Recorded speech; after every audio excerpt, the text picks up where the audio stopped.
We need your energy in this video so that Capcom can give us layered weapons. Comment below if you want that.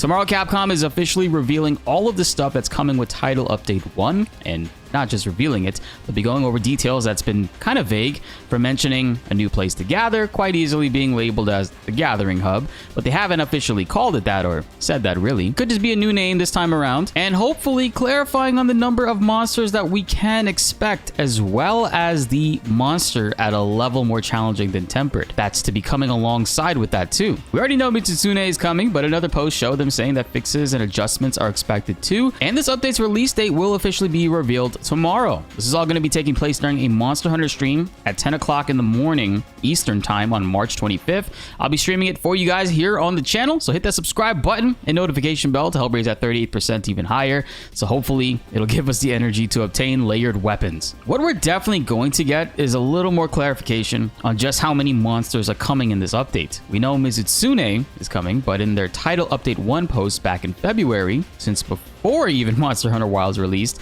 Capcom announced that with the first update, which will be coming in the spring, instead of name dropping BltzZ again, they mentioned that the update will bring with it a monster, not monsters, but a monster of formidable strength at a level above Tempered. And then mentions another challenging monster will also await you. Not specific on names here, but if I had to make a guess, I think Zoshia would be the first to come to mind. It's the only monster we can't really farm as it's tied to the story, and you fight at the end of low rank, that portion of the story. Even though we've already seen Mizu and they've made countless posts on it and a teaser trailer, even one that I'm showing right now on screen, but they don't mention its name here specifically. So to me, it reads that we'll be getting 2 additional monsters aside from Mizu. Does anyone else interpret it this way? 3 monsters would be awesome, and I kind of hope that that is the case, but in regards to the new level of monster strength, maybe it's not just one monster alone, but all monsters can see a level jump up from Chotacabra to Gormagala and Arkveld getting a level higher than Tempered in order to boost these further as targets to focus. Like right now we have Tempered all across the monsters, so in the same way level above is hopefully applying to them too. The rumored release date sees many people slating April 1st or April 2nd being when we can expect it, which seems likely as that is next week. It's also because that day and that time is when the last event quest that has been currently announced will be ending on April 1st at 8 p.m. Eastern time at night. Not only is more content on the way, but some fixes too, and additional changes or adjustments have been teased for quite some time, but no real elaboration on what exactly that might be. But over the last few weeks, people have been finding and testing that the description of some skills are just flat out wrong. Like Antivirus Level 3 states that you get a 15% increased affinity after clearing Frenzy. This actually is 10% and not 15%, which many people were able to find through testing. This is actually still good, but the wording error is kind of disappointing. Some people also found out that Burst doesn't apply specifically to Elemental Bowgun ammo, Charge Master doesn't increase at the max skill, and Crit Elemental has the same issue, which is why no one uses it. Otherwise, it would be amazing and we'd see a lot of different build variety. Flayer, a lot of people initially thought was bugged, but Capcom actually stated in their official FAQ that it's actually working as intended, and certain attacks are excluded from its effect, which disappoints me as a gun lance and charge blade user. Flayer doesn't work on shells, and it doesn't work on Savage Axe, among many others that the community has taken the time to test and discover. Capcom apologized and said that the skill description was not comprehensive on this occasion, and that they plan to make adjustments to its description in a future update. I'm pretty sure it's going to be this update. I wonder if they're just going to be copying and pasting the data that many players took the time to test out and use math to gauge, because I feel like it's pretty important if a skill isn't going to work on certain attacks, that also should be made apparent. And now it makes me wonder how many other skills are having this issue too, because if that wasn't the case, then Flayer would be a widely used skill, as its description makes it sound pretty godlike. As of right now, the main sets that we see people running are sets containing Burst, Agitator, Max Might, and Antivirus. Basically Ebony, Gormagala, alongside some Jin Dahad pieces sprinkled around there, as well as Arkveld minus the Flayer based ones. These offer still a great variety among weapons, but Capcom made a decision here with Flayer and some others in order to keep the balancing in a certain spot, at least for now I hope, and not have fights end on average 1 to 2 minutes.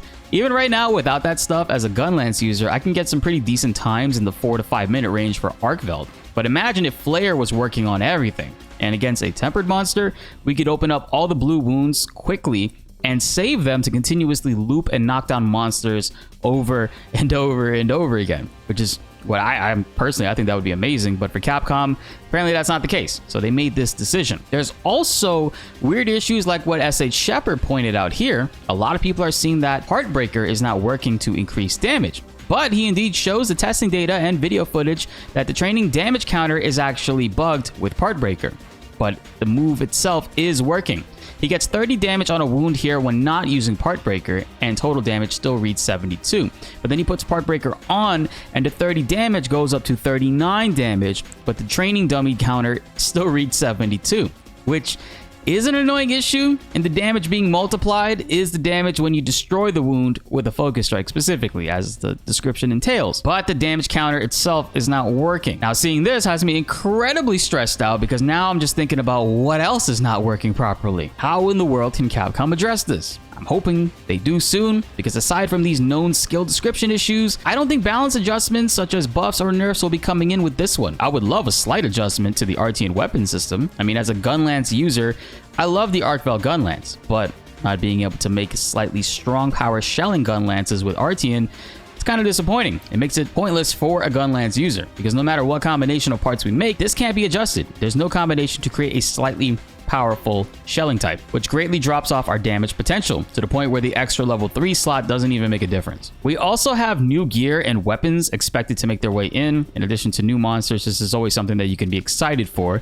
Gunlance users are praying that at least the Mizu weapon will contain slightly strong shelling power as well as white sharpness finally, or maybe Zoshia or whoever the new monster will be will have that same quality of life adjusted to it. I really would love to see some new interesting set bonuses to kind of like spice up the way builds are going, because essentially as of right now most things are running burst, agitator, might. Convert element is pretty cool. I like to do a little bit more of that myself, but this is pretty good to expect for a first patch, you know. Outside of new monsters, my biggest want though is layered weapons. If layered weapons were possible, there'd be even another reason to grind or farm enemies, Capcom. You literally see more people playing the game even right now instead of just waiting for the updates to drop to get the style of them to cover the god-awful ugly Artian weapons. I mean, they look cool at first, but across all rarities still being green and looking exactly the same, and no option to switch them out unless you're on PC with mods, it's kind of meh. Right now there is a layered weapon mod that you can easily install on Steam, and I've been using it myself to swap the look of my charge blade around. But if you guys are interested, I can make a video on that. But keep in mind, it is only a mod for PC. You cannot do this on console until Capcom eventually allows us to layer our weapons, because some of the Labarino weapons are pretty good looking, man. Title Update 1 is on the way, and I want to hear what you guys think down below. What are you most excited for that's coming, and what do you hope will eventually make its way into the game? We're going to be streaming it tomorrow morning, so don't miss out on that, and be sure to like the video if you enjoyed. Subscribe if you are new. More Monster Hunter videos are on the way, and you don't want to miss them. My name is BltzZ, and thanks for watching.